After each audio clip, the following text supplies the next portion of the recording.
संबंध नागलोक से बताया जा रहा है। आखिर राम मंदिर प्राण प्रति अयोध्या पहुंचा, सैकड़ों नागों का झुंड। आखिर राम मंदिर प्राण प्रतिष्ठा से पहले अचानक इतने सारे चमत्कार क्यों हो रहे हैं? सबसे पहले गिद्धों का झुंड राम मंदिर के आसपास दिखाई दिया, जिसे जटायु के वंशज कहा जा रहा है। लोग इनकी पूजा कर रहे हैं। इसके बाद कुछ भालू अयोध्या में अचानक से देखे गए, जो कि जामवंत का प्रतीक है।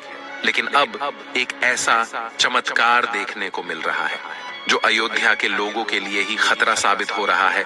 आज की वीडियो में बहुत बड़े रहस्य से पर्दा उठने वाला है।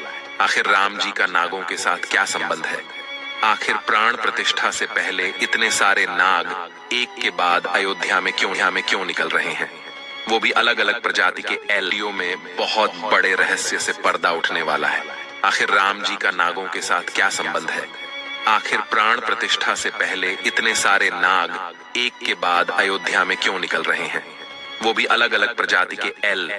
आगे बढ़ने से पहले अगर आप भी एक सच्चे सनातनी हैं तो इस वीडियो को लाइक करके कमेंट बॉक्स में जय श्री राम जरूर लिखें। 22 जनवरी सोमवार के दिन अयोध्या के नवनिर्मित राम मंदिर में होने जा रही रामलला की प्राण प्रतिष्ठा का सभी देशवासियों को बेसब्री से इंतजार है।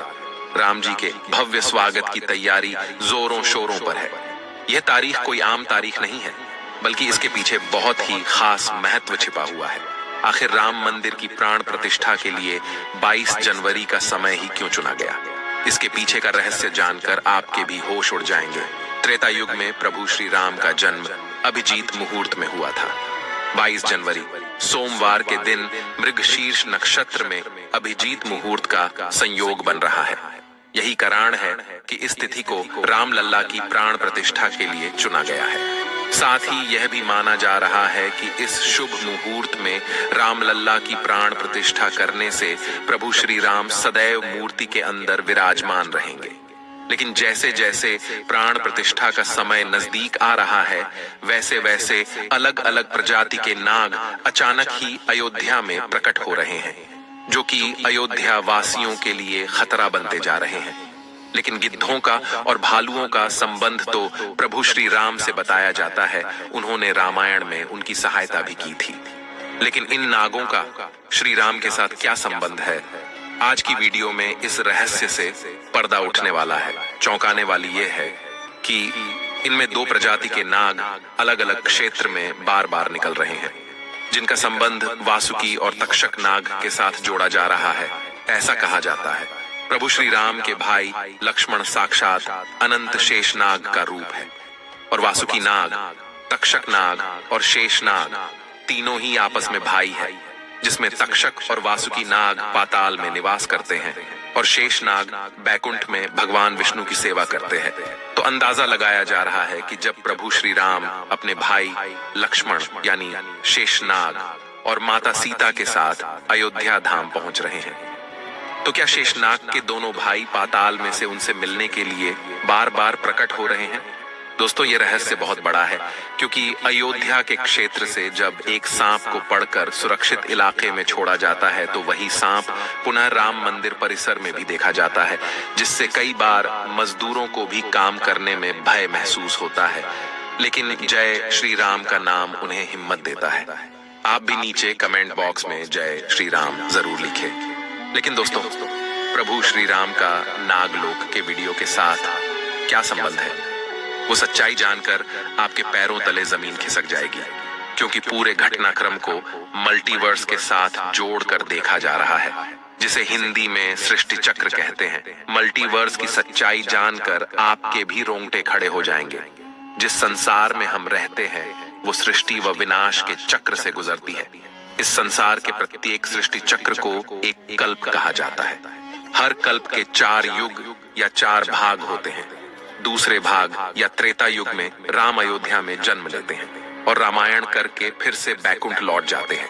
यानी कि अगर आप इस पृथ्वी पर अपना जीवन यापन कर रहे हैं, आप जो घटनाक्रम कर रहे हैं वही बराबर घटनाएं किसी और यूनिवर्स या कल्प में आपके ही रूप के साथ पुनः होने वाली है या फिर हो चुकी है।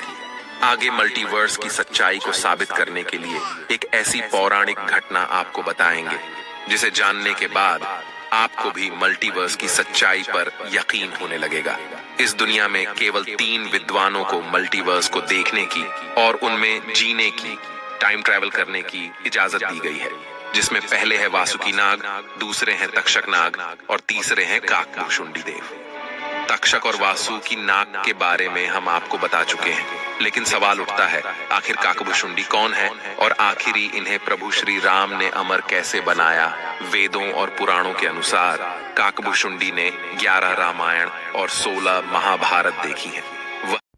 राम जन्मभूमि अयोध्या के बारे में पूरा जानकारी इस वीडियो के माध्यम से मिलेंगे। तो गाइस वीडियो के मिस मत कीजिएगा, वीडियो में और आगे बने रहिएगा और कमेंट में जय श्री राम जरूर लिखिएगा। तो चलिए 1528 से शुरू हुई।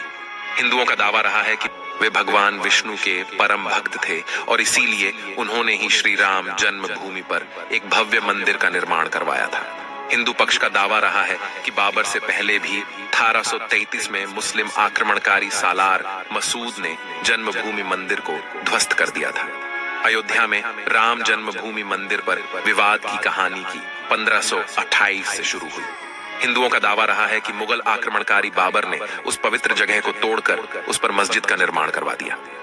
अयोध्या राम जन्मभूमि। बाबरी मस्जिद विवाद पर अपना ऐतिहासिक फैसला देते समय सुप्रीम कोर्ट ने उन सिख ग्रंथों को भी अहम सबूत माना है, जिसके मुताबिक सिख धर्म के संस्थापक गुरु नानक देव जी आक्रमणकारी बाबर के भारत आने से पहले ही भगवान राम की जन्मभूमि के दर्शन के लिए अयोध्या पहुंचे थे।